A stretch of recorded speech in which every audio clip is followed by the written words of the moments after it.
आज का हमारा टॉपिक है ग्रेजुएशन में कॉपी कैसे लिखें। अधिकतर बच्चों का सवाल यही रहता है ग्रेजुएशन में कॉपी कैसे लिखें ताकि हमें अच्छा मार्क्स आ जाए। चलिए आज इसी पर विस्तार से बात करते हैं। हमारा टारगेट रहता है कि कम से कम 60% मार्क्स आ जाए। इसके लिए कुछ बातों का ध्यान रखना पड़ता है, कम से कम तो 60% या उससे ज़्यादा ही आ जाए, हमारा टारगेट यही रहता है।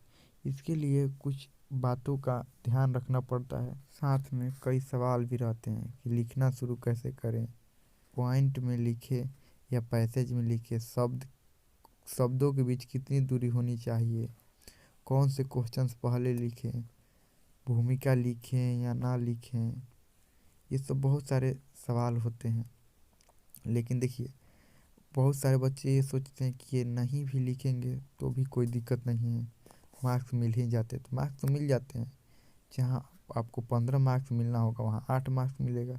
लेकिन ये सब नियम फॉलो कीजिएगा तो आपको जहाँ 15 मिलना होगा वो 15 ही मिलेगा, मार्क्स कटेगा नहीं। अगर ना फॉलो कीजिएगा तो मार्क्स कट जाएंगे। सबसे पहला बात हमें ध्यान में रखना होता है कि हम अपने आंसर को पॉइंट में लिखें, ना कि पैराग्राफ में। अगर हम पॉइंट में लिखते हैं तो हमारा बात एग्जामिनर तक सटीक पहुंच पाता है और कम शब्दों में लिखकर ही हम अच्छे मार्क्स पा सकते हैं। इसलिए जहां हो सके कोशिश करें कि पॉइंट में ही लिखें। और सेकंड नंबर, शब्दों के बीच थोड़ा ज़्यादा दूरी बनाए रखें। ज़्यादा दूरी बनाने से होता ये है कि हम कम भी लिखते हैं तो एग्जामिनर को लगता है कि हम ज़्यादा लिखे हैं और हमारे शब्द भी समझ में आते हैं। नहीं तो हम ज़्यादा पास लिख देते हैं तो एग्जामिनर को हमारे शब्द भी समझ नहीं आता है कि हम लिखे क्या हैं। इसलिए शब्दों के बीच दूरी ज़रूरी है। तीसरा नंबर है, कुछ महत्वपूर्ण बातों को अंडरलाइन करें।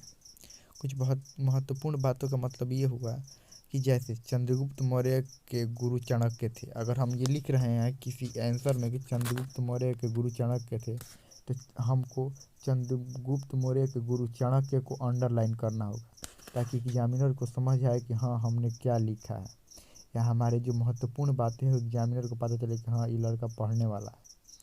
और 4 नंबर में कुछ प्रश्नों में मानचित्र और सारणी आदि बनाएं। यानी कि कुछ प्रश्न ऐसे हैं जिनमें हमें कुछ मानचित्र यानी कि मैप और चार्ट बनाने पड़ेंगे। मैप और चार्ट बनाने से फ़ायदा ये होता है कि एक तो हमारी कॉपी भरी हुई दिखाई देती है और दूसरा बात यह है कि हम किसी भी प्रश्न को अच्छी तरह से एक्सप्लेन कर पाते हैं कि एग्जामिनर को भी ये समझ आए बच्चे को सभी तरह से नॉलेज है।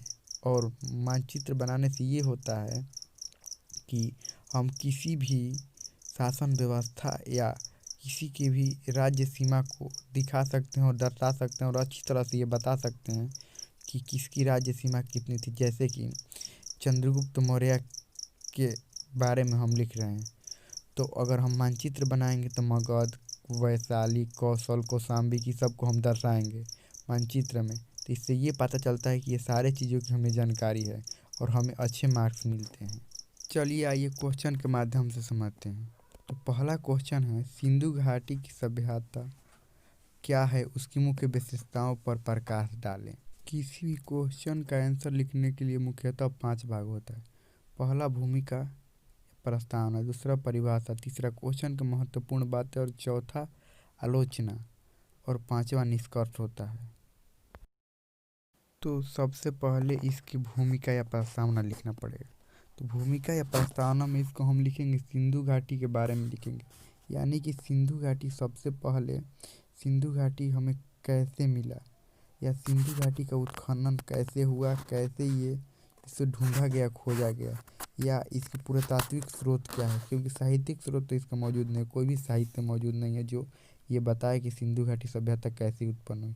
जो भी मौजूद है सिर्फ पुरातात्विक साक्ष्य ही मौजूद है, जैसे कि सिक्के, अभिलेख, मुद्राएं और बहुत सारी सामग्रियाँ मौजूद है, या बहुत कुछ भी उत्खनन में मिले हैं उससे भी पता चलता है सिंधु घाटी के बारे में।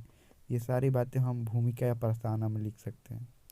अब सेकंड नंबर चलते हैं परिभाषा। तो परिभाषा में ये लिखेंगे सिंधु घाटी सभ्यता क्या थी, ये कैसी सभ्यता थी, ग्रामीण सभ्यता थी, नगरीय सभ्यता थी, या कैसी सभ्यता थी। विकसित थी, अविकसित थी, ये सब लिखेंगे हम। बेसिकली ये तो विकसित ही सभ्यता थी और एक नगरीय सभ्यता थी।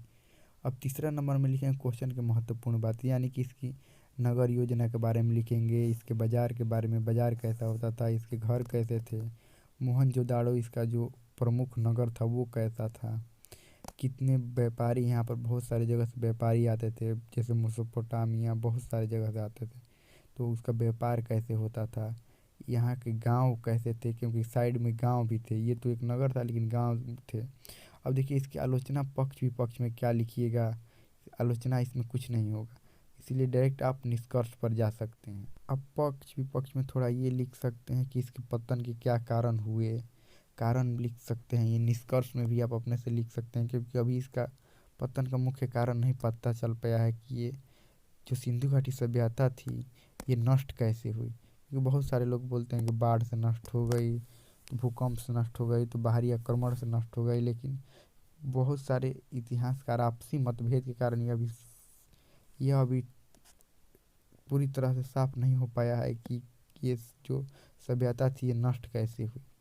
तो यही कुछ बातें होती है जिनको हमको ध्यान रखना पड़ता है क्वेश्चन लिखते समय, और ये लिखने से थोड़ा सा ज़्यादा हमें मार्क्स मिल पाता है। इसमें एक और प्रमुख बात है, इसमें हम मानचित्र यानी कि मैप को भी शामिल कर सकते हैं। मैप्स को शामिल करने से हमें ये फ़ायदा होगा कि इसके जितने भी नगर थे, जैसे बहुत सारे इसके जगह थे, उन सारे जगहों को दर्शा सकते हैं, उन नगरों को दर्शा सकते हैं।